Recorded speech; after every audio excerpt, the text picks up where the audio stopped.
Everyone to our session today on Let's Code Together. My name is Dr. Samina Qureshi, and I'm an International Medical Officer with the MSSO. So I, along with my colleague Nicole Fornerato, will be your instructors today. Nicole, would you like to introduce yourself? Sure. Hi, everyone. My name is Nicole Fornerato, and I'm a medical associate with the MSSO. I'm based in northern New Jersey, in the New York City metropolitan area. Today, coming to you from a very cloudy and cool day here. Very nice for summer to have a cool day. But anyway, today I just wanted to let you know we're going to go through some examples, Samina and myself, that were actually provided to us at the previous session we held, which was, Samina, I think it was March, right? March 1st. Yeah, March 1st.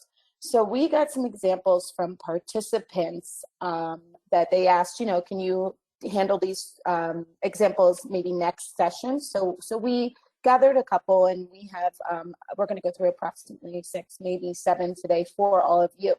And I just wanted to put a little disclaimer on this before we begin, because some of the examples that were provided to us, we didn't want to alter in any way. We wanted to give the examples as they were given to us. So in that case, some of them are very ambiguous and will not have a straightforward response. And we just wanted to say, and I think, Samina, you can agree with this, hopefully, right? That yes. That it's okay that in some instances, we won't have a clear-cut answer, because it will depend on a variety of different reasons how the response that or the final answer or final outcome that is decided upon will go. So that's just my little disclaimer I wanted to give before we start. And now, Samina, I'll hand it back over to you. Thank you, Nicole, for that very important message. Now, in addition to Nicole and myself, we will also be joined by Hannah Eaton, who you may have heard at the very outset. She's going to be helping us facilitate today's webinar. Now, in addition, I'd like to point out that in order to be interactive with you, we are going to be using the Poll Ev software. Now, the instructions to join, as Hannah has mentioned before, are in the chat section of your GoToMeeting control panel for your reference. Now, throughout the presentation, I will prompt you at various points to join and log in order to participate in the exercises using this Poll Ev platform. Now, one other point I'd like to add on before we begin, the Q&A portion is intended to answer questions about the various principles that we discussed today in our examples. And it's not intended for general coding questions or challenging scenarios that you may have encountered in your daily role and your function in your organization. Now, we also will be using the Medra web-based browser to perform exercises and to arrive at coding answers. And we have provided you a training ID and password as well in the control panel for you to use today to log in. Now, this is just in case you've forgotten your organizational password, login, or ID, just to make it easier for you. Also would like to remind you that today's session, Let's Code Together, is for 90 minutes. So we will try our best to complete all of the exercises that we have prepared. But just in the unlikelihood we do not get done with all of the exercises today, we will carry those over in our next session of Let's Code Together, the English version webinar. Okay, so with that introduction, let's go ahead and start. Next slide, please. Okay, so just in case this is your very first MSSO Medra presentation that you're attending, your first webinar, it's very important for me to let you know that Medra is an acronym and stands for the Medical Dictionary for Regulatory Activities.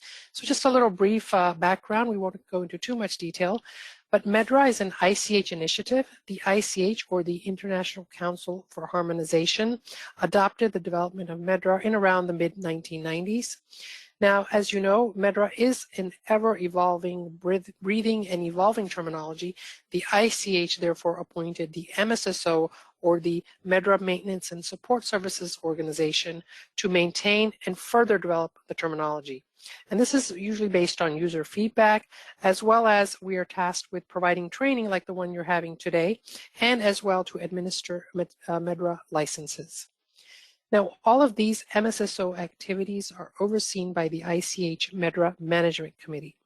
Now, the Medra Management Committee itself is composed of various industry as well as regulatory bodies with the WHO or the World Health Organization acting as an observer.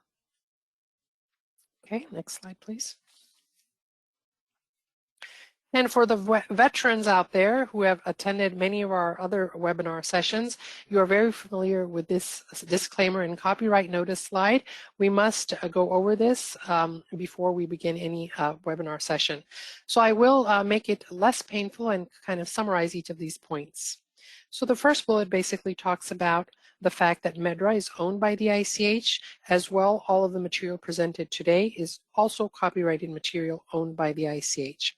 So aside from the logos, all the material that we present today may be used by you in your organization, but very important to note that if you make any changes or modifications, you must make a clear disclaimer and acknowledge the fact that any changes that are made are in no way supported by the ICH and they are your own.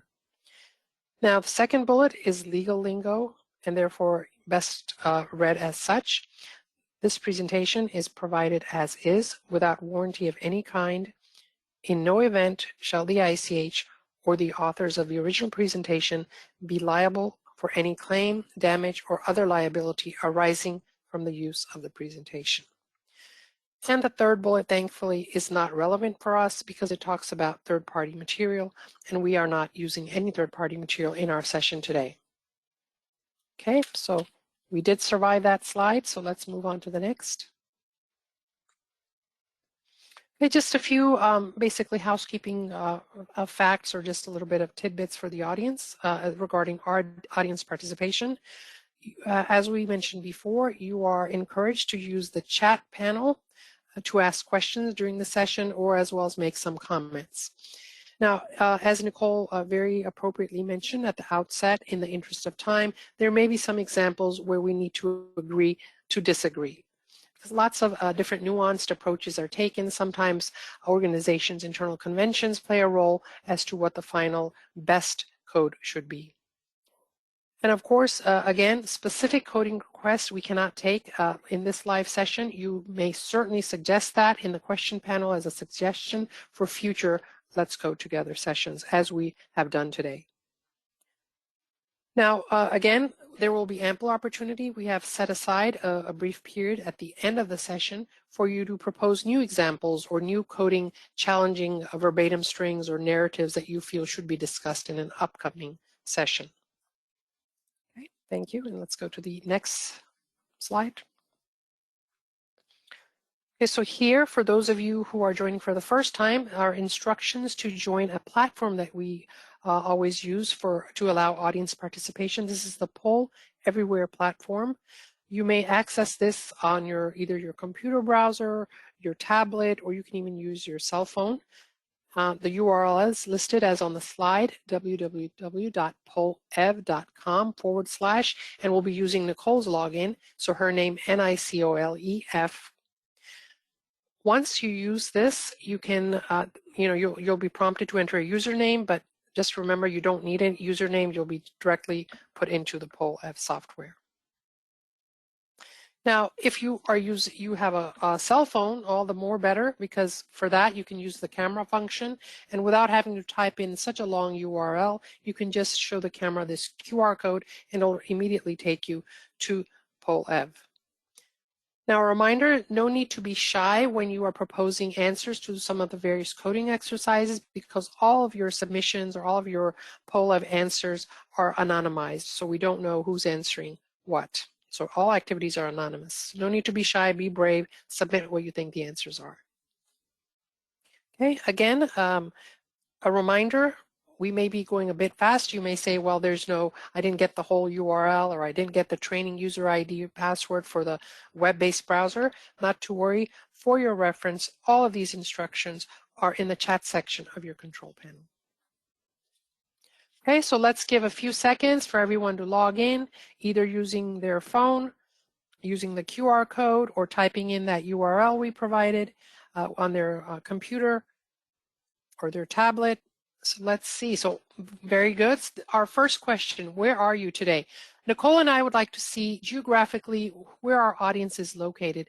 And as you have beautifully done so and responded, we have so many responses. So I see lots of people in North America, a lot of people on the East Coast like Nicole and myself, a lot of people all the way through all over the United States. We have lots on the West Coast as well. Yeah, Several it's very people in exciting, right, Canada. Selena? Absolutely. Nicole, maybe you can help me read out some of the countries. I'm not too good with geography. Well, we won't test my geography skills today, but I will say I get, anyone who's taken a webinar with me in the past, I get very excited to see such an international audience. I love it. I think it's great. I love that we will have, you know, different viewpoints on some of these topics today. And it looks like we do. You know, we have a lot of representation right now, Selena. Canada, Mexico, all of North America, the US, lots in Europe. Latin America, yeah. Yeah, India, looks like Russia, maybe all over. We have lots of representation. We have people, you know, in the water, very dedicated people. Okay, so welcome everyone, whether it's morning, afternoon, evening, night, and I am sure it's all a variety, combination of these times all over the globe.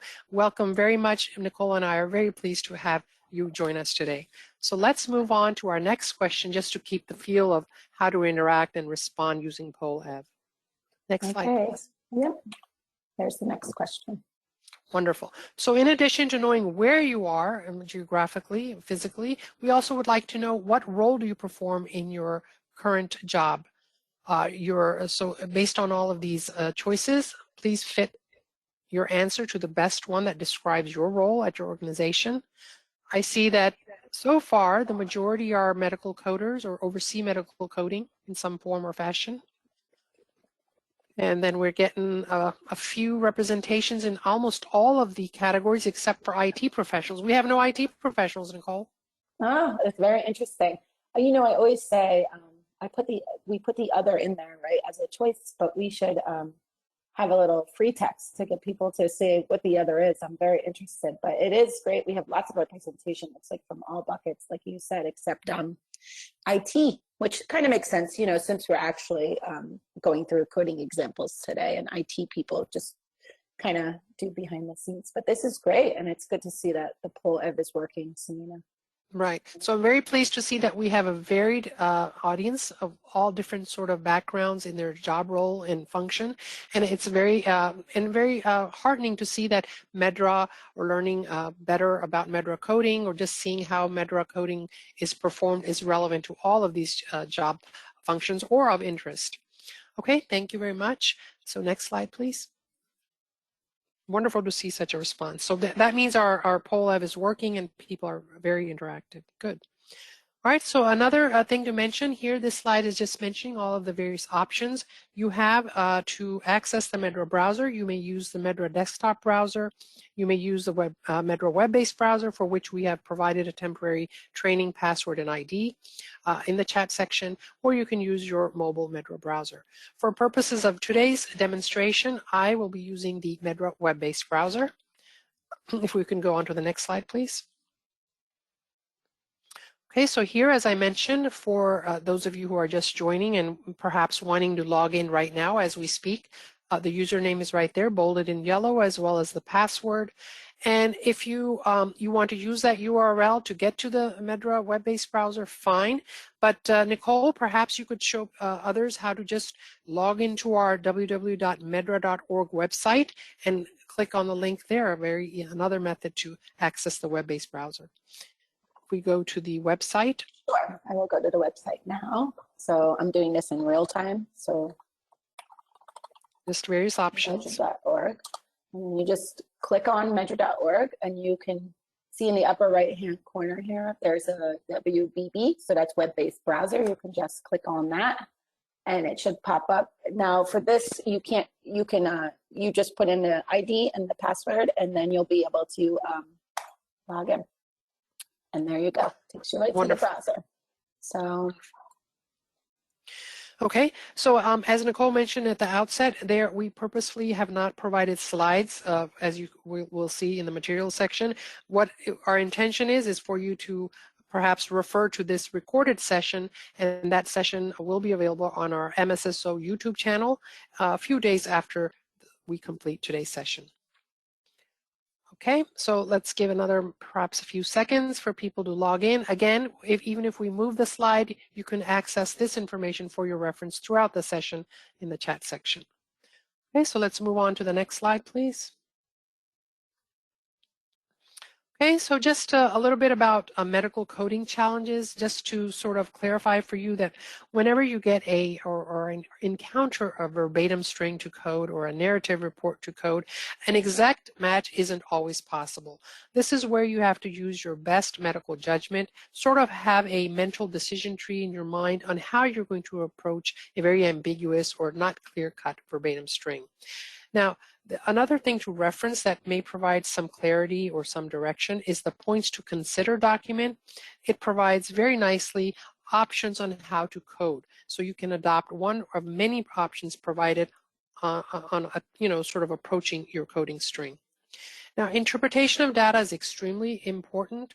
The best thing you can do is represent the reported event by your best approximation using your best medical judgment with the information provided. Now, it's very important, the last bullet here, is not to assume anything in your data or any information that's provided to you. So that means don't add any information that has not been provided to you, but by the same token, don't omit any information that is provided to you. So you don't want to assume too much and add some terms in there to your concept, as well as you don't want to omit what is provided to you. Okay, so let's go on to our next slide, which is very interesting.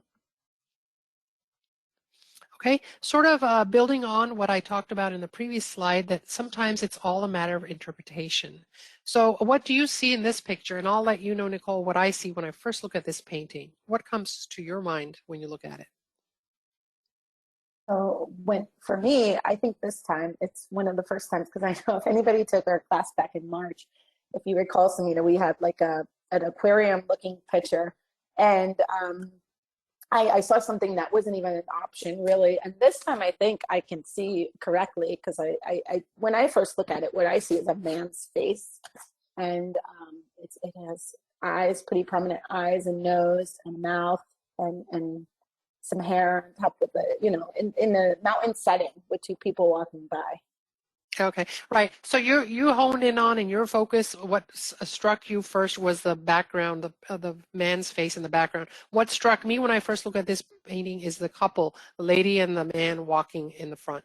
So just to illustrate, that depends what you focus on, how you interpret things, what your past experiences are, is what you pick up more and focus on. So just a little pictorial representation of that fact. Thanks, and Nicole. if anyone sees anything different than what we discussed, feel free to put it in the chat or the questions, and we can see if anything comes up. But it's just, it's a good representation, Samina. Thank you for having this slide, because it shows that when two people look at something that could be, at first thought it's the same, but then when you get to hear what actually they see or they feel, it becomes very different picture. So maybe some people are focused on the receding hairline in the man's face. Yeah. Okay. With the trees on the side. Mm-hmm. So let's move on to the next slide.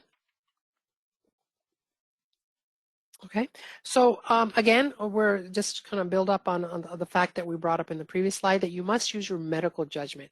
So basically, it's a balance between coding rules, making sure you're consistent, using your medical knowledge, your background, as well as managing risk to the patients when you approach a particular coding scenario. Now, we will make use of several medical references throughout the examples that we present to you today.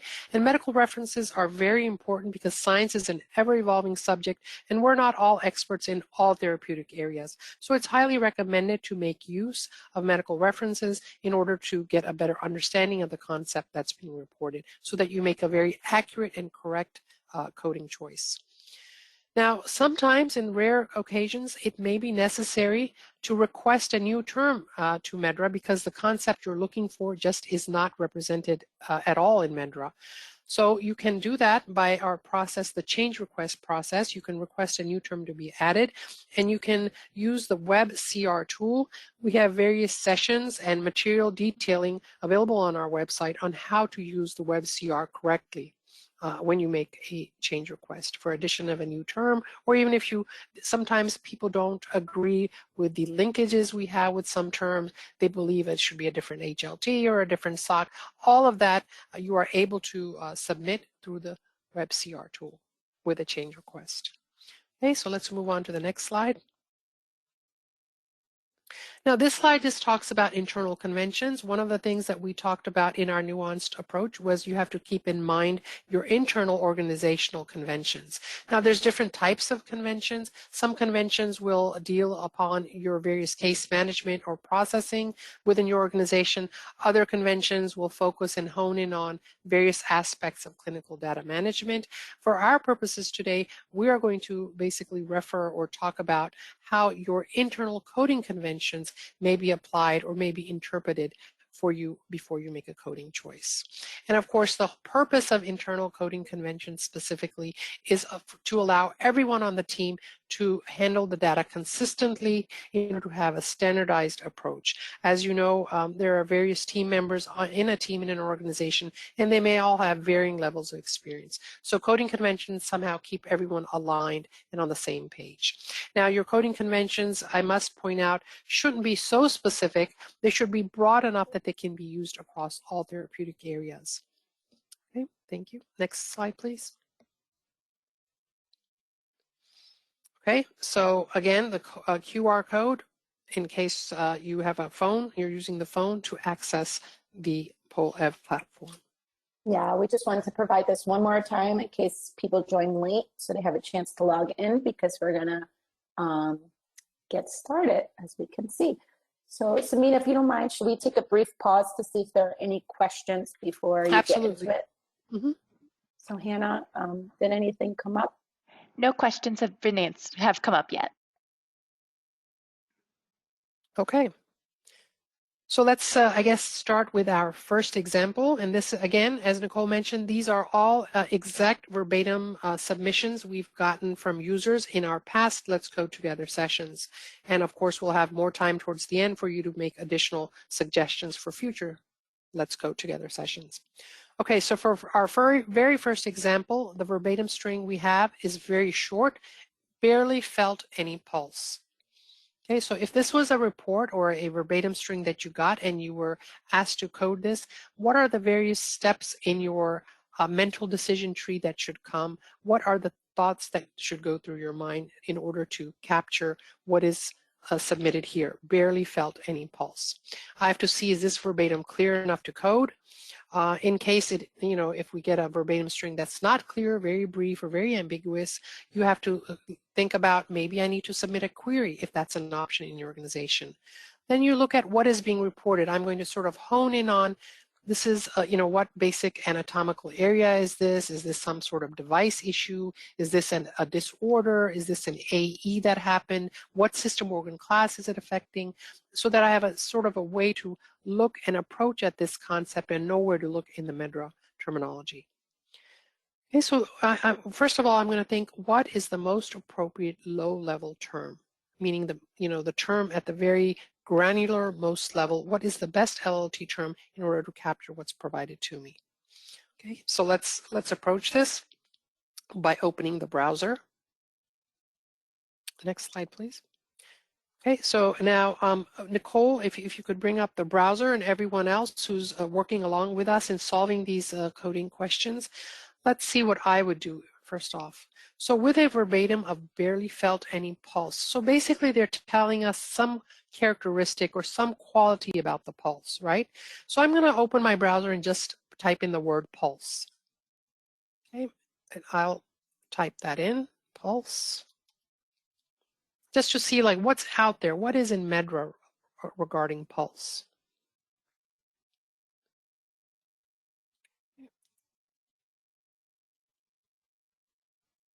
And it's not giving me any hits. Oh, okay, so let's see. Maybe, okay, good, now it did. Are you controlling it, Nicole, or am I? Sorry, you have full control of it. Okay, thank you. All right, so now when I type in the word pulse, I get all these different answers, all these LLTs. There are different types of pulses: a brachial pulse, carotid pulse. There's a Corrigan's pulse, femoral pulse, all different types of pulses. Now, there's different anatomic areas. First of all, that pops up in my mind: femoral, it's various anatomic locations, carotid, brachial. But I don't think that's what I'm looking for. They told me a characteristic of the pulse: barely felt any pulse. So I'm going to look at different things and see where could I possibly find that. And I think, well, my pulse is not decreased, right? It's barely felt. It's not bounding. It's not impalpable. It's somewhat abnormal, I think. So let me look at the term pulse abnormal. Here's the LLT pulse abnormal, which is under PT pulse abnormal. Now, I'm sure many of you know of this function. You can highlight the PT, right click, and then go to the browser. And then what that will do is it will, on the left-hand side in the browser, it will open up that particular PT, and you can see all of the LLTs that reside under that PT that may perhaps address what you're looking for in your verbatim string. And here we have some really odd things that I've never even heard of before, but for your learning purposes, and perhaps it's you may find this in some trivia question down the road. What is a cannonball pulse? A cannonball pulse is a synonym for Corrigan pulse or pistol shot pulse or trip hammer pulse. It's basically a jerky pulse with full expansion followed by a sudden collapse and usually seen in aortic regurgitation. So I don't believe this is what I'm looking for because mine didn't have all that detail and I can't assume that this is what they mean. They have the LLT pulse abnormal. I'm going to keep looking at the various LLTs under this PT that perhaps may fit what I'm looking for. So without giving away the answer and telling you the answer, I would just focus on this PT and look at possibilities of what LLT could possibly be the best choice for my verbatim string of barely felt any pulse. Okay. So now if I wanted more information and sort of was a novice, I would say, well, let me look at what are the various characteristics of pulse. This is the point in my decision tree, mental decision tree, that I would refer to a reference. So if we go on the next slide, I've done the homework already, and this is what I found in some of my references that I accessed. I wanted to look at what are the various characteristics of pulses. So the pulse force, the pulse rhythm, rate, force, and equality are assessed when you palpate a pulse. So I think when they say barely felt the pulse, that's possibly regarding the pulse force, right? It's barely felt. And as I read this in detail, and I'll save time and not read it verbatim, but basically the pulse force is sometimes barely felt. So yes, I'm down the right track. This is a descriptor of a type or description or an adjective of a type of pulse force. And as we see here, when you look at the 4-point scale on how a pulse force is measured, I see that there is an option, a 1+ in this 4-point scale is when the pulse force is weak, diminished, thready, or barely there. So I think I'm kind of on the right track when I looked at this reference. It helped me decide that the characteristic that they're describing is a characteristic of a type of pulse force. Okay, so let's go on to the next slide. And I want everyone in PolEv, this is what you'll see as your choices. If you're logged in PolEv, I'd like everyone to make a choice. Okay, so this we gave to you and we went into great detail on what your thought process should be. Therefore, everyone is on the right track and they did, okay, pulse abnormal, okay, not bad, not bad. Most of you chose the correct LLT, pulse weak, and those of you who chose pulse abnormal are also correct, depending on your internal coding guidelines, because the LLT pulse weak resides under the PT of pulse abnormal. So all 89 and 10% of the people who chose D are correct. So let's go to the next slide to show them.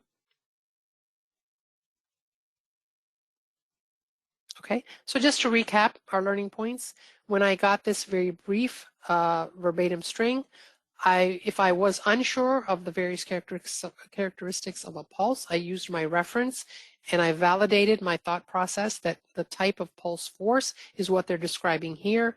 I used my browser by just putting in pulse and saw all the various options, all the anatomic types of pulses, and then of course we also had the various characteristics of a pulse, and underneath the PT pulse abnormal, I saw the best match LLT, which most of you chose pulse weak.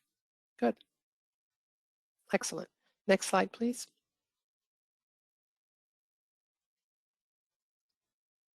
Okay, so like I said before, some of you, based on your internal coding conventions, you chose the PT pulse abnormal, under which the exact match LLT, the most accurate match to the given verbatim, the best choice is LLT pulse weak, residing in under PT pulse abnormal. Very good. So this was very easy, just to get you started. So rest assured, the degree of difficulty does get a little bit harder as we progress. So let's go to our next example. Okay, Samina, I think you want to check in to see if there's any questions around this example. Hannah, are there any questions? Yes, we had someone ask, where do I find the references? I missed that. I think they might be referring to the article you showed. Okay, so the references actually, some organizations prefer, or they actually condone and recommend Mark Manual or some other well-known, well-established reference. But on the other hand, you're free to use a Google search with whatever topic you're trying to research. In my case, it was pulse. I just put in pulse in the Google search, and I read several references, and this is the one that best addressed my concern and described the characteristics of a pulse. So it's up to you. How thorough research you do, or whether you use those references that are recommended by your organization. So there's no one set reference that you must use. It's really very open. Great. And then our last one was, we just had someone write pulse volume decreased ? I think maybe they want some expansion on why that's incorrect. Okay, so let's, if we can go to the browser, Nicole. Sure, I'm pulling it up right now for you. Give me 1 second. We gotta just close it over for everyone. Okay, and it was what, pulse volume? Pulse volume decreased. Okay.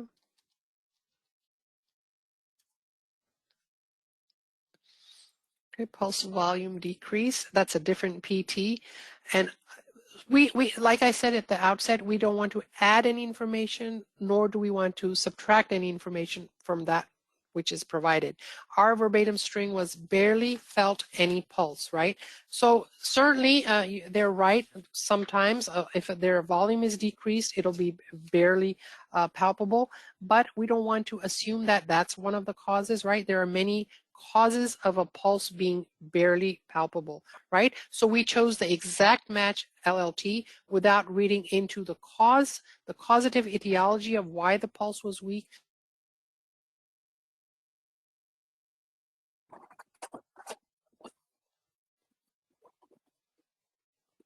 Samina?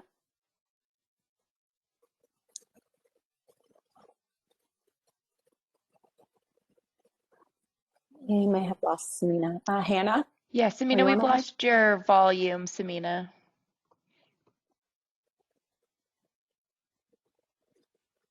Is she still showing online? Yeah, she's showing us online and is unmuted.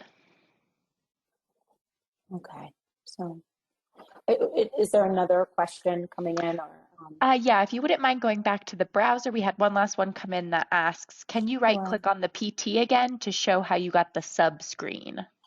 Sure, I can do that while we wait for Samina. Hopefully she's back on in a second, because she has a couple more examples to go through too. So if you just say, we'll use this as an example, the pulse volume that she already typed in, so I don't have to retype anything. So what we'll do here is it pops up, so I can even actually show you again. So pulse volume decreased, you're searching that, you want to see how to write, you just right click on it and you can click go to browser. This little screen pops up and you just double click on that and it will take you to the browser, and then you can see here that that term actually falls under investigations.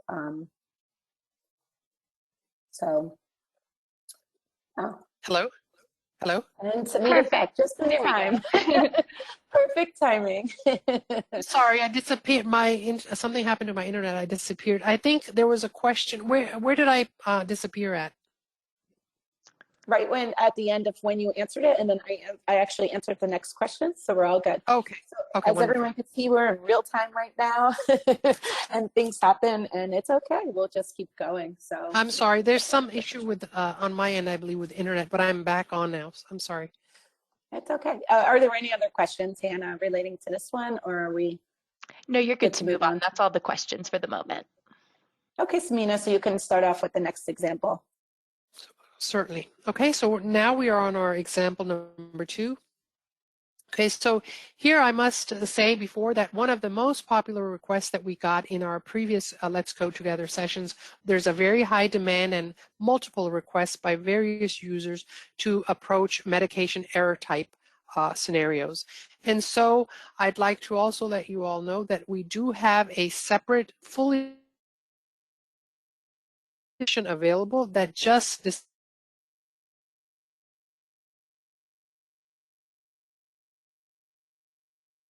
Looks like her audio's gone again. Yeah, I think it's maybe headphones or something. While we're having some issues with Samina's audio, what we'll do is, and not to waste everyone's time, we will jump ahead and I'll start my example 1, and then we will come back. And I know everyone's probably looking forward to some error type verbatim. Okay. Can you hear me? Samina, you did cut out. If you want to start over from the beginning with example 2, that would be great. I think your headphones are going a little in and out or something, but go ahead. Okay. You can go from here. So let's start with our medication error, example 2. I'll read the verbatim. Nurse miscalculated the dose and the patient received 80 milligrams instead of 40 of his medication. He experienced severe hypotension. So here we have a little mini scenario. First of all, she miscalculated the dose, a healthcare provider, and then the patient received 80 instead of 40. He experienced severe hypotension. So I want to ask myself the same typical questions that I ask whenever I approach a verbatim string or a narrative report. Is this clear enough to code? What is exactly being reported? And as I said, this is some type of medication errors happening. It's not an anatomical site. And then in my mind, I'm going to start thinking, what are some of the LLTs that I may possibly be considering? Where are they in the MEDRA terminology in the hierarchy? And where possibly, which area or which SOC are most likely these LLTs to be found? Okay, and then of course I also think, is there more than one concept here, multiple LLTs that I need to code to capture everything that's occurring? Okay, so let's go on to the next slide, please.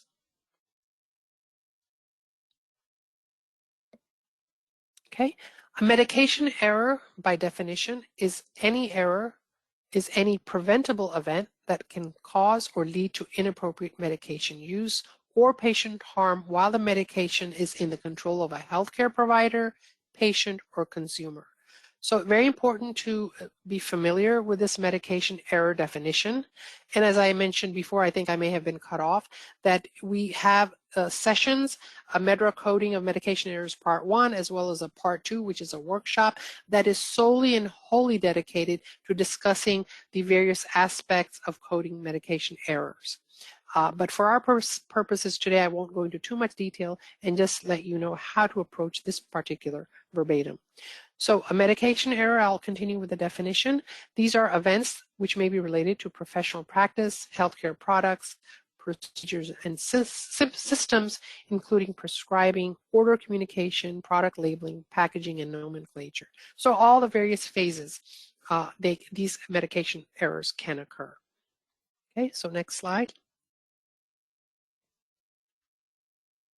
And just for everyone's reference, I would highly recommend, if you are interested in this medication error type of scenarios, or you come across those frequently at your organization, the next MEDRA coding of medication errors part 1, general principles, will be held on August 24th, and the corresponding part 2 workshop for medication errors will be held on August 31st. So please do check out our training page for both of those sessions and register today if you're interested. Now, before we proceed in dissecting this particular verbatim, we should look at the way that you can comprehensively classify product use concepts. This is a very, very nice illustration. It sort of helps you make your own mental decision tree on how to approach these type of medication error type scenarios. So first of all, you have to decide, is something, or the event that happened, is it intentional or did it occur accidentally? Then if it's intentional, let's go through that sort of column. If an event is described to be intentional, you have to look, who was it performed by, or who was it initiated by? The healthcare provider, nurse, doctor, physician, or the consumer or patient himself. If it's conducted, or if the intention is done by the healthcare provider and it's with their number 3 bullet, therapeutic intent, then most of the things will be an off-label issue. So that's sort of the area that you're going to be looking at. If it's done intentionally by a healthcare provider with therapeutic intent in mind, it's an off-label use type scenario. Now, if the intention is there, but the event or the scenario happened by the patient or consumer, yet the therapeutic intent is there, he's still doing it for some therapeutic purpose, it's an intentional product misuse.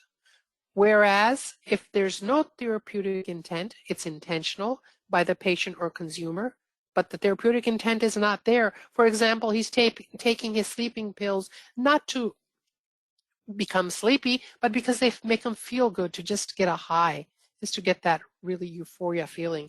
That's not therapeutic intent. In that case, that would be some type of abuse or dependence type of event. Now, if in the case you don't know what the therapeutic intent is, then it's the broader issue type of intentional product use issue type of term that you're going to be looking for. So this is very nicely and neatly organized for you. Generally speaking, this is sort of the decision tree you can use in your mind and know kind of which types of LLTs, PTs to look for. Now on the right-hand side or in the middle, we have those scenarios in which something occurs by accident. There's no intentionality there. So in that case, if it's regardless if it's a healthcare provider or a patient or consumer, if the therapeutic intent is there, it's some sort of medication error that is occurring. So if it's accidental by either or, intentionality, therapeutic intentionality is there, it's a medication error. Now, when you don't know the top of all the way at the right-hand column, if you don't know the intention, if something was intentional or whether it was accidental, you just don't know. And regardless of who commits that scenario or is in that scenario, healthcare or consumer, but the therapeutic intent is there, then it's a product use issue. It's an issue because you don't know the intentionality. So this is very good. It'll take a while to digest this, but I would recommend that you refer to this again when you listen to the recorded session on our MSSO YouTube channel. So with keeping this in mind, we know that in our scenario, the nurse accidentally miscalculated the dose, right? So we're in the middle column, it's an accident. And regardless that she's a healthcare provider, she did have therapeutic intent. She wasn't malicious. She didn't want to give him the medicine, for any other purpose than for therapy. So it would be a type of a medication error that happened. Okay, so let's go on to our next slide. Okay, so let's talk a little bit about medication errors and within the context of MEDRA. MEDRA was specifically expanded with new terms, and the hierarchy was restructured in order, because of user input, to better support data retrieval and assessment of medication errors, as well as other types of product use concepts. Now, the MEDRA term selection points to consider document, as well as specifically the points to consider companion document, were updated, and they were supplemented in order to incorporate MEDRA users, in order to incorporate medication error type scenarios and to provide MEDRA users with more guidance on this specific, very popular topic. Okay, so next slide, please. Okay, so again, keeping our verbatim in mind, let's go to our browser. And we know that let me show you, for those of you who are not too familiar with medication errors and the coding of medication errors, or even those who are familiar, how to approach this type of scenario. So what we'll do is we'll look on the left-hand side of the browser where all the SOCs are displayed, and let me go into my SOC of injuries, the Injury, Poisoning, and Procedural Complications SOC. So when I open up this SOC, one of the HLGTs is specifically medication errors and other product use errors and issues. I'm going to open that further, drill down in the hierarchy, and within that HLGT, you'll see several HLTs that are dealing with issues, accidental exposures to product. You have an HLT specifically for one of the scenarios we mentioned, particularly in our case, medication errors, product use errors, and issues, NEC. So it's a very broad category, but it does house various types of medication errors. Okay, and just for your interest, I'll further open that HLT up and you can get a glance at some of the various PTs in there. Now, something that's discussed in great length and in great detail in our medication errors workshop and general principles webinar is when to use the PT medication error. It's not recommended to use this PT unless there's no other information as to the nature or the type of specific medication error that occurred. If you don't have any other information except the fact that some type of error did occur, that's only the scenario where you use this very broad PT medication error, which has only one mirror image LLT. So you try not to use this unless your report has no other information as to the nature or specificity of the type of error that occurred. Okay, so let's see the next slide. Now that you know in the MEDRA hierarchy where to find possibly the answers, I'd like everyone to log into POLEV or using POLEV. Tell me which LLTs, plural, would you select from this list that occurred in our scenario? And again, let me read out what that verbatim string was. Nurse miscalculated the dose and the patient received 80 mg instead of 40 mg of his medication. He experienced severe hypotension. So I'd like to see which LLTs are you going to choose for this particular scenario.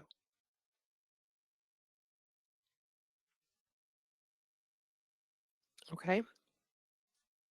For those of you who chose A, remember what I just said? It's not recommended to use that unless you have no other information as to what specific error occurred. And this, in this scenario, they did tell us there was an error, but the error was she calculated something wrong.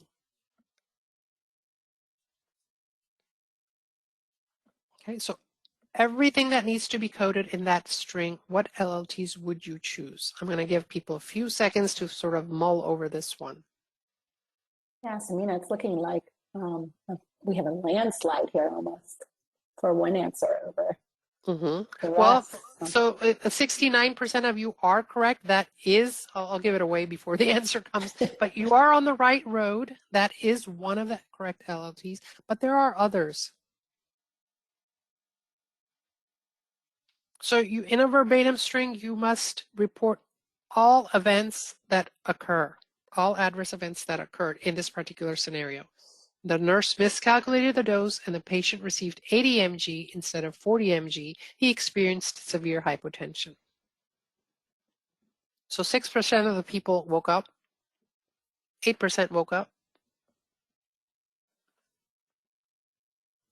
We're getting feedback from users that POLEV won't let them choose more than one, and they would like to because they think multiple is the correct answer. Yes. Okay. So sorry, I think we perhaps didn't make this as an option for the answers. So that's not that. So I think most people understand that there is more than one answer. And I guess people who chose B can't pick anything else, and people who pick C can't. Okay. I'm sorry, that's probably my fault. So next time we'll make sure that it's set up for more than one response to come in.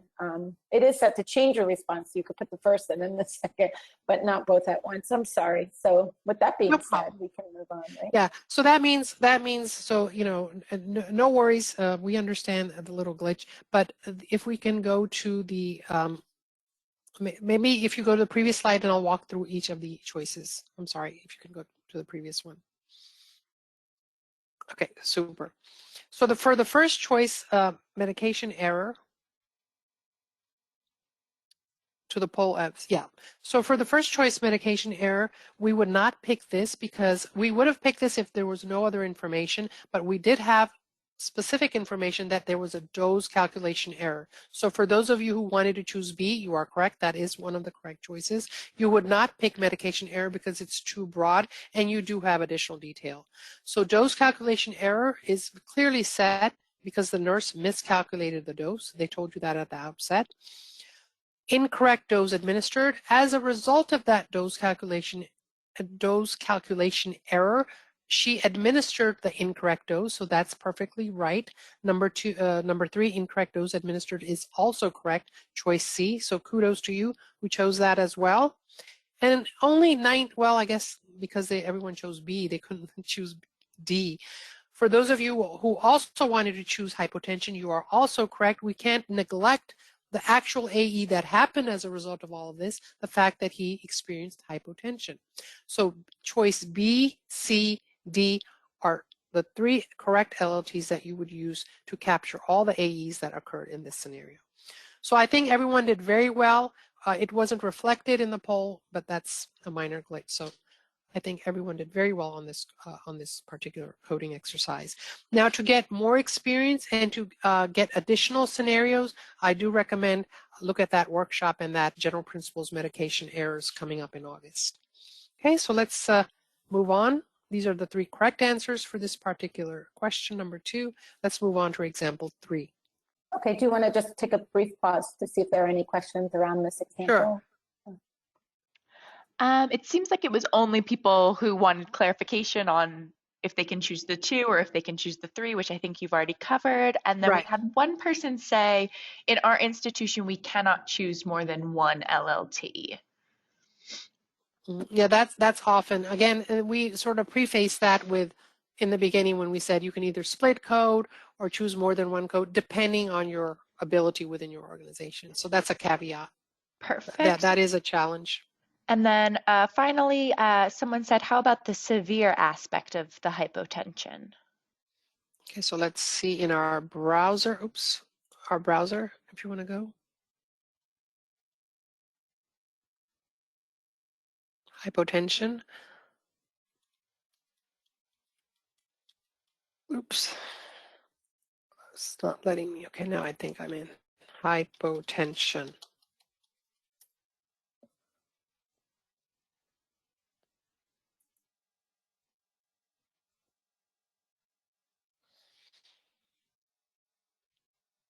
The browser does not like me today. Do you want to try putting in hypotension, Nicole? Yeah, we can open, maybe we'll open this. There it is. Okay. Yeah. So we have a hypotension, acute, chronic, diastolic hypotension, orthostatic, unspecified, maternal, procedural. So we do not have any term that describes the severity of hypertension. And not all terms in MedDRA have a qualifier of severe. Some do, some don't. In this particular case, we don't have. Had there been one, that would have been the exact match, the best choice. So that's the answer to that question. Okay, so let's move on to our third example. Okay, so the third example is patient felt crampy pain in his sides. So right, we have to look at all of the aspects of this very brief sentence. Patient felt crampy pain in his sides. So of course I'm going to ask the typical questions that come to my mind in my mental decision tree. Is this clear enough? What exactly is being reported? Which area of the MedDRA hierarchy or which system organ class am I going to sort of look around in? What is the anatomical site? This is an important question for this particular one because it may mean different things for different people. So patient felt crampy pain in his sides. For me, I would think, well, my side hurts. His side hurts. I would possibly think somewhere around the waist or abdomen. What would you think, Nicole, if someone said that to you, referring to sides? Yeah, for sides, for me, I think of like a unilateral side. So like if your sides hurt, it could be like hip, leg, like one side, just your left or right. I mean, that's what comes to my mind. So it's quite different, you know. our perspectives on what that actually could stand for. Okay, so what I did is I took advantage, and because for me, in my mind, I think when my side hurts, to me that's like somewhere in the trunk or abdomen. So, but I want to make sure that my understanding is what the general understanding in medical literature or general literature is, even in layman's terms, when people refer that, what is the most common understanding of that term. So if we go on to the next slide, I'll show you what I did next. I went to my references, and again, to someone's previous question, there's no particular reference that I use each time. Some organizations may, for medical concepts or disease states, want you to refer to a particular reference or a set of particular references. And the most common one that I mentioned before was the Merck manual. Or Harrison's Principles of Medicine, some people like to use, but there's no restriction. You can just do a simple Google search, depending on how complex or how easy your topic is that you're trying to research. In this case, it's kind of like a layman term. I wanted to see what pain referring to his sides typically meant.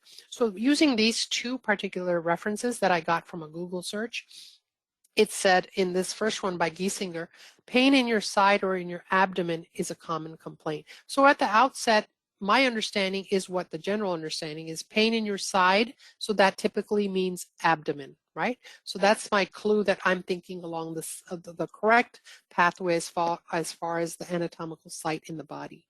Then I checked, I said, well, let me check another reference just to sort of solidify my understanding.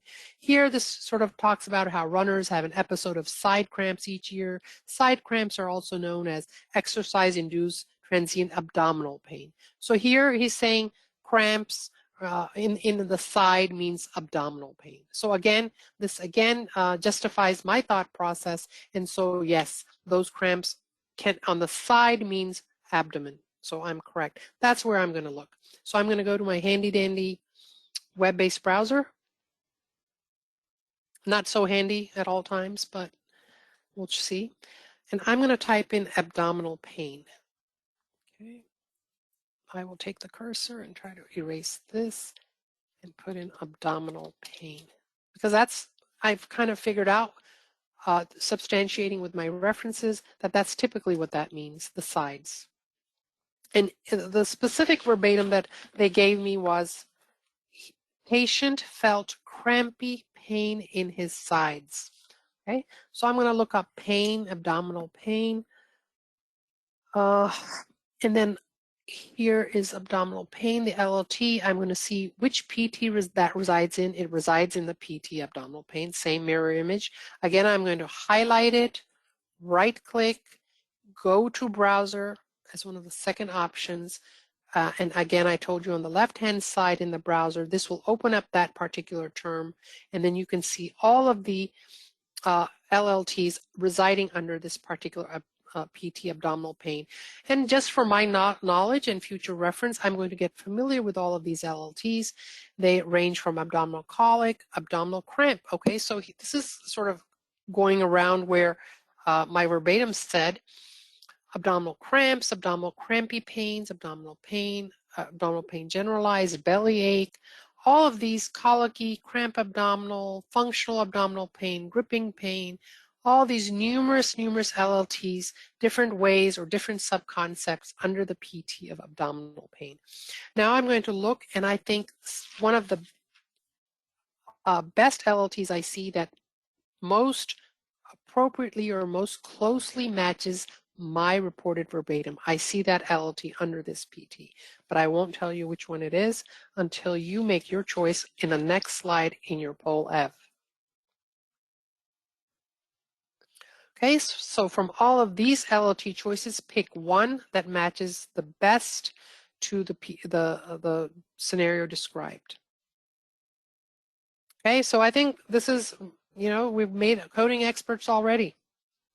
So I'll just go through this. The first choice, muscle cramps, goes to the PT of muscle spasms, right?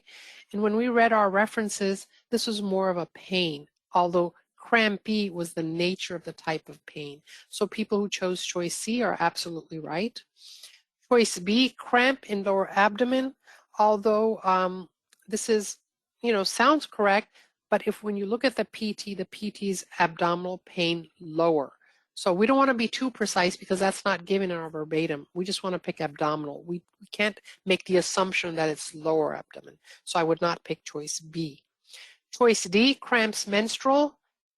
You can totally, ignore that one because it said in his sides. So obviously it wouldn't be menstruation type pain. So everyone's correct. The best LLT match is choice C, abdominal crampy pains. So that is the conclusion of the third example. So I think in the interest of time, Nicole, would you like to please go on to your example?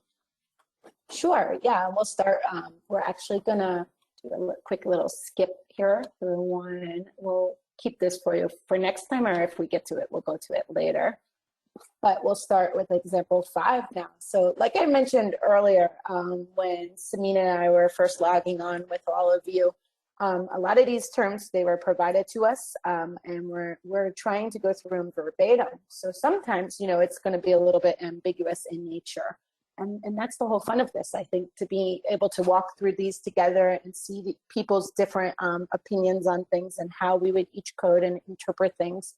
So with that being said, here is a very interesting term. So we just received, say you're in clinical or safety or wherever you are, you're analyzing data, and there is this term and you receive, and it's sore. And you say to yourself, what do I do? Is this verbatim clear enough to code? What exactly is being reported? How do I go about finding an appropriate LLT for this term?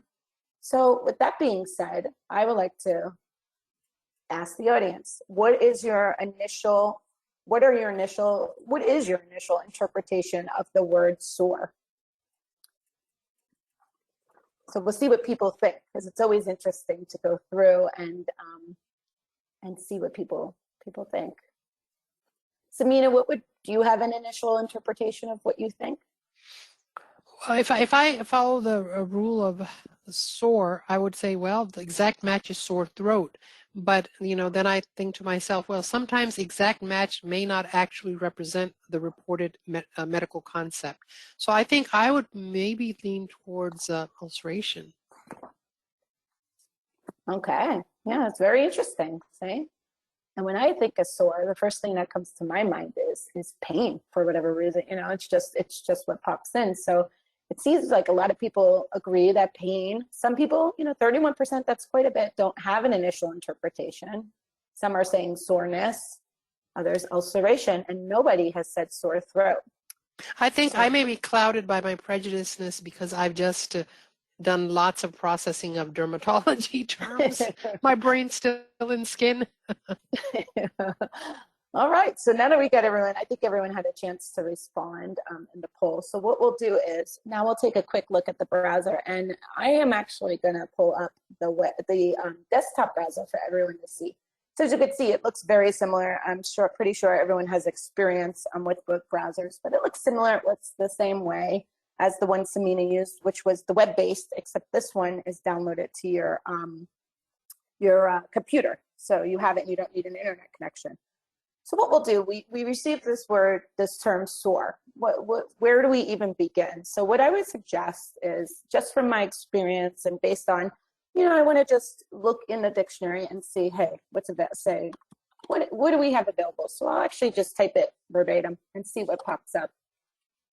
So as you can see, when you type in the word sore, and I'm doing it at the LLT level, not the preferred term level, because right now I'm interested from a coding perspective. And for that, I like just a personal preference. Again, you can search at whatever level you like, but since we all know coding's done at the LLT, that's just my preference.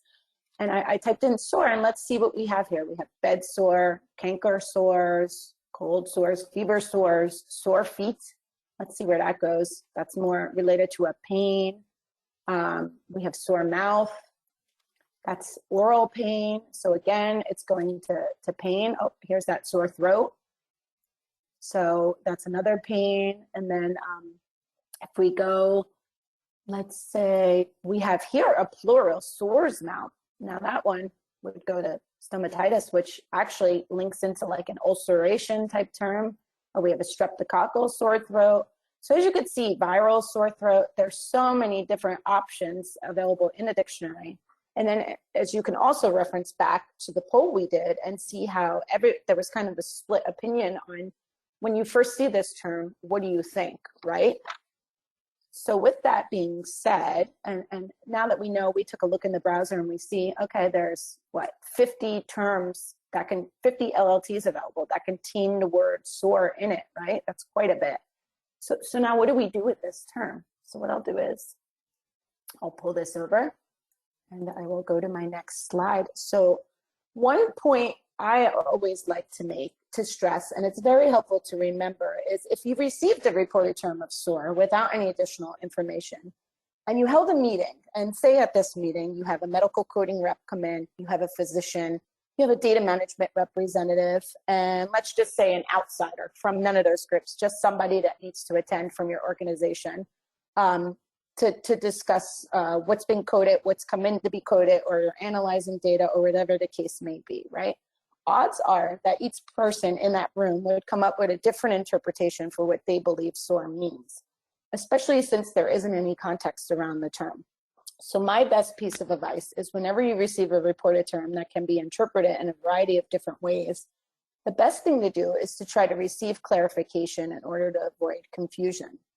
So we don't know, like, is this, maybe it was even a data entry error, right? Whether it be in clinical or on the post-marketing side, maybe somebody just accidentally typed SOAR and never typed in the word throat, right? We don't know. It was just accidentally left off. So again, just not knowing, not understanding, you know, what else is around this, any other context.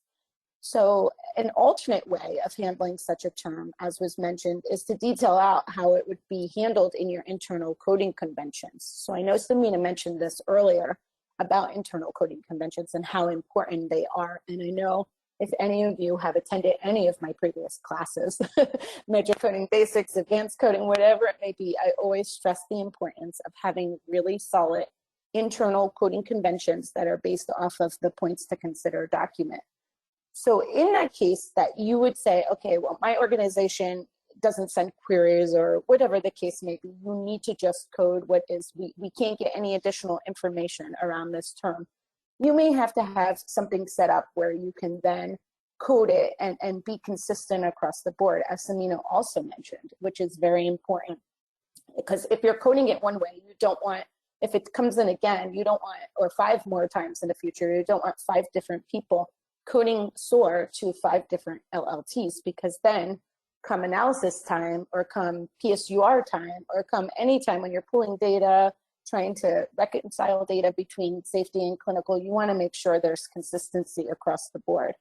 So my advice would be, in this case, say you did send a query and you can't get any additional information, to ensure that you have solid justification around why a term was handled one way or another, and maybe even, you know, why it would be go to a really generic term. Or say if someone in your organization or you as the deciding factor would say, okay, I want SOAR to always code to ulceration, or I want SOAR to always code to pain.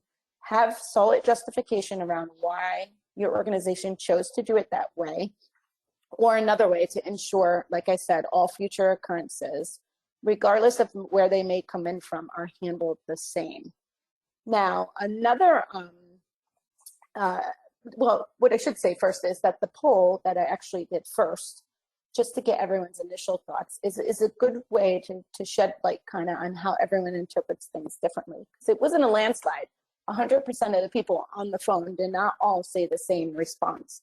So it's a good way, you know, and I always take that approach when I was performing coding. You know, I've been there, I've been a coder, I've, you know, run coding groups, and I would always say the best piece of advice is to try to think not only how you think, but try to anticipate thinking how other people may see it, right? And take yourself outside of like your own way of thinking and say, okay, somebody else may see it a different way. This can be kind of considered an ambiguous term. We need to have a way to handle such a term. So, and again, clinical versus post-marketing, Also, where I know those of you on the clinical side of things, it's very straightforward. You get the term sore, you have to send a query, you have to wait for a response to come back on that query. You cannot touch the information. You're stuck with that word sore, right? Whereas if you're in a post-marketing environment, you may have a couple tools that you can use, say a narrative or your source docs, that may be able to shed a little more light on what this actually is. Like maybe you'll be able to see if it was indeed a sore throat, or if it was an ulceration, or maybe you have a body site that you can go to, right? That you can add on to the term. So I know there's a little bit more flexibility in post-marketing. And for those of you on that side of things, I would always say, check your source docs, check your narrative for any additional information, see if there's location available that maybe you can add in parentheses, or however your organization decides to add this information to add value to the term, and then be able to code it correctly. So with all that being said, I would like to say, how would your organization handle this reported term? Since it is so tricky, and as I mentioned, there are many options you can take. You can code to an unevaluable term, you can query this, you can do lots of different things. So let's see what people do. So we have some, so everyone else online can see, you can share with each other kind of what you would do with it. So if somebody comes across this, they'll know. Lots of people, everyone's saying query. So we'll give it another minute or so and see what people come in with.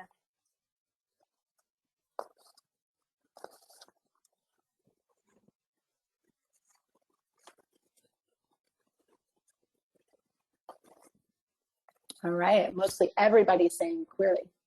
So that's good to hear, because I would agree, you know, that's what the first thing I would do is query the term, and then also have a backup for if nothing came back with the query and you're stuck with this term, sore. So here's one that says code to pain if query isn't possible, or if you don't get any information back. So, and this also is another example, while you're all giving you a minute to do the poll everywhere. This is also another perfect example of why it's so important, you know, from a clinical perspective, to make sure your investigators and your medical monitors are trained to understand MEDRA and to know how it works. Because, you know, when they're with a patient or they're writing down verbatim what is going on, they may think, okay, sore, I know exactly, the person meant they had a sore throat, or the person meant they had pain. They're just generalized pain, and they get it, but then they just write sore, and it's just one other layer as to, you know, the importance of making sure everyone is trained on MEDRA and understands MEDRA. Well, that's a big answer. So we would query the term. No additional details. We would use LLT on valuable event. Okay. Clarify, query, refer to pain, ulceration. Okay, that's a very specific query. That's good for everybody to see that too. That's a perfect query you could send out. Nothing. Okay, so someone is saying they would go to pain, sore is hurting. How about pain NOS? Okay, so again, see how we're getting all these different responses. So when you're going through this, like I mentioned, and I'll just stress it one more time, I promise, because I know I do a lot, but this is why the coding conventions are so important, because if you don't, like I said, receive a response back from this query that's sent, or there's no other information, make sure you document in case you get audited, or you're doing records, or whatever the case may be, that you understand, everyone is on the same page of how to handle this if a query comes back empty. So do you code to pain, soreness, unevaluable event? So, all right, good job, everyone. So like I mentioned in my little disclaimer at the beginning, we will not always have an exact answer for these questions, but we will talk you through how to kind of handle it and how to think around it, and ensure that you have the proper tools to make the most appropriate choice for your organization, if the time ever comes when this term comes in. And I have to say, I've seen it before. I mean, it does come in, unfortunately, but as coding personnel, we deal with a lot of ambiguous terms that, you know, we have to kind of investigate like PIs to figure out what's going on with these terms. But all right. So with that being said, and in interest of time, I think we'll move on to our last example for today, because I do see it's 12:15 and we don't want to keep you all past our time today. So the next example would be have not felt right. And this was provided by a participant after our last session. And I did not want to alter this term in any way. This is exactly how they provided it to Samina and I. So we're going to go through, what do we do if we receive a term have not felt right? So is it clear enough to code? Start thinking around, what do you think on the phone, like as a participant, as a coding personnel, what are you thinking? What does that mean to you, have not felt right? What is being reported? What is the most appropriate LLT? Is there an appropriate LLT available? So again, I'm going to ask everyone, what is your initial interpretation? And this is a free text response. And again, it's totally anonymous. Feel free to write whatever you want. We will not judge, and there's no way of knowing who wrote what. And we don't know. So Samina, do you have any initial interpretations of a term like this, or does nothing come to mind? I would probably go have not felt right. Maybe not right is abnormal. So I would be very broad and say abnormal. If it's not right, it's abnormal. Okay. So some people are saying sick, malaise. Somebody agree with you, Samina. I'm feeling abnormal, not feeling well. Okay, let's see. See, we're getting lots of different suggestions coming in. People like to agree with me. I think that's what it is. The power of suggestion. So feeling abnormal, felt uneasy. Okay, somebody code. Okay, unwell, but need more specifics to code. Okay. Could be feeling sick. It's true. Lots of different things. I'll give it another couple seconds. Give people a chance so everyone has a chance to type in their response. Feeling weak. Okay, that's an interesting one. It's different than what we saw. Malaise, not feeling good. Feeling bad. Okay. All different choices. Okay, so again, it goes to show when all different people think different things. Mental or physical. Okay, that's a very good point there. Very, very good. Because not feeling right could also be a mental problem, right? Like a mental type feeling that's off, that you're just off. Okay. Okay, so with that being said, after all these suggestions, this is actually how we all might be feeling, that we have to now try to code this term, right? So what can have not felt right mean? Let's take a closer look, and let's look in the browser. So what I'll do here is I'll actually do a quick search, because I know we're low on time. But my suggestion to everyone, because we get this a lot, is how do I even begin searching, like, so I don't miss anything? And my suggestion is we have this term, have not felt right. So we really don't have much to go by, but we do have felt, right? So we can do FEL to see if there's a felt, because that would bring up anything with a T at the end. See, like felt faint, felt generally ill, felt high, felt like a zombie. Okay, very specific terms. Or we can actually check to see, like, feel, because felt, feeling, right? So we search feeling. Let's see what's available here. Cold feeling in eye. No, we don't need that. Feeling anxious. Okay, that relates back to what somebody said about it. Is this mental or physical? Which was a very, very good point. I enjoyed that point. Feeling abnormal, which is Samina's main choice here. Feeling bad, detached, drunk. Like, we don't see any of these, right? Feeling happy inappropriately. So when you're saying, I have not felt right, we just don't know what that means, right? Nobody browsed. So my suggestion would be to code. I also am in line with Samina. If we don't have any additional information, my suggestion would be to code the LLT feeling abnormal. Or maybe you would choose feeling weird, right? Because if you haven't felt right, you're either abnormal or you're feeling weird. And since it's a vague term, it's always a good suggestion to code a vague term, right? Some organizations, again, you may opt to choose to query this term, determine what its meaning, have not felt right. Is it sad, tired, bloated, anxious, etc.? So you may want to, again, have internal conventions around what to do with a type of generic term like this that comes in. Will we just say, okay, it's close enough, feeling abnormal, we have what we need, and we can just say everything that comes in related to that can go to abnormal? Or do we say, okay, wait, our organization is going to choose to query this term, and we're going to determine what is actually meant? Is it mental? Is it physical? Is it anxious, bloated, tired, feeling drunk? Whatever the case may be, maybe you opt to query. So we have some options for you. So now I would like to know how, for the have not feel right, after we've gone through and we looked at the browser and we gave you our suggestions for what we would do with this type of term, what would you do in your organization? Would you code it? Would you query it?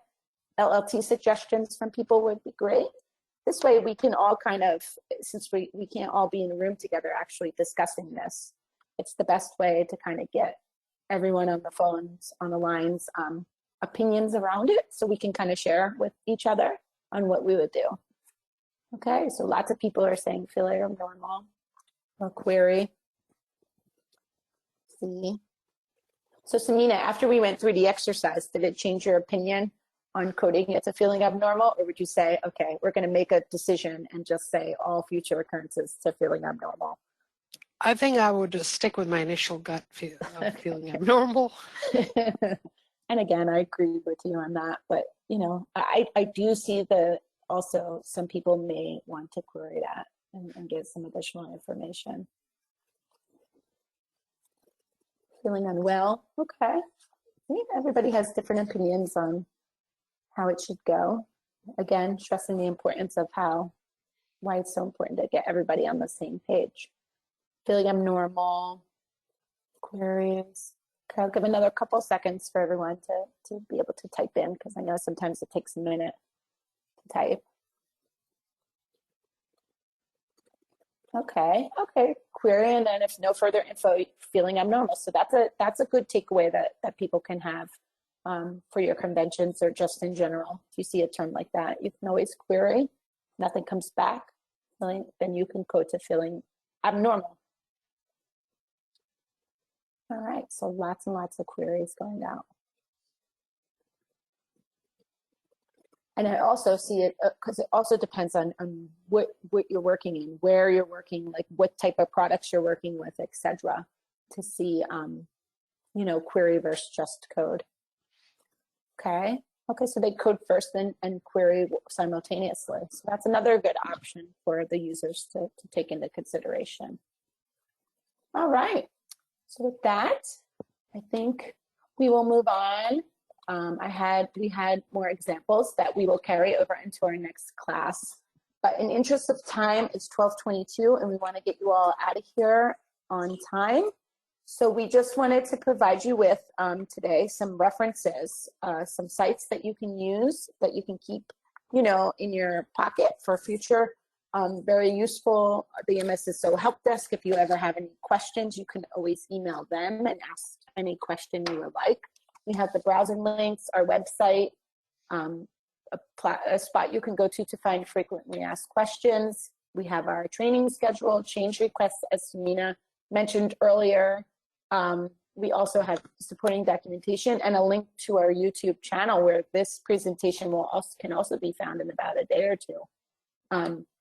But with that being said, very, very important. We would like to get any topic suggestions, comments for future Let's Code Together classes. What you thought of today, if you want us to kind of go about it a different way, you could provide anything you want here. Again, we have no idea who's saying what, so feel free to put whatever you want.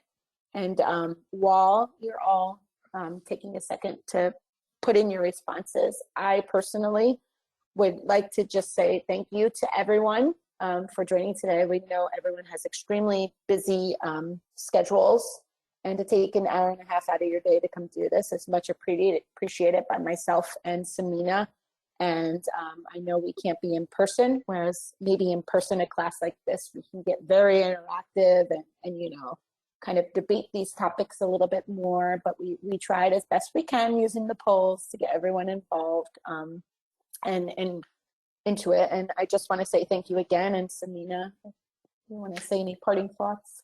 Yes, I am very pleased. It's very heartening to get positive comments. So thank you so much for that. And also for your suggestions for future coding sessions on Let's Code Together, because we do actually use these for some of you who did see their particular suggestions live today. So that's proof that we do use your live examples that you suggest.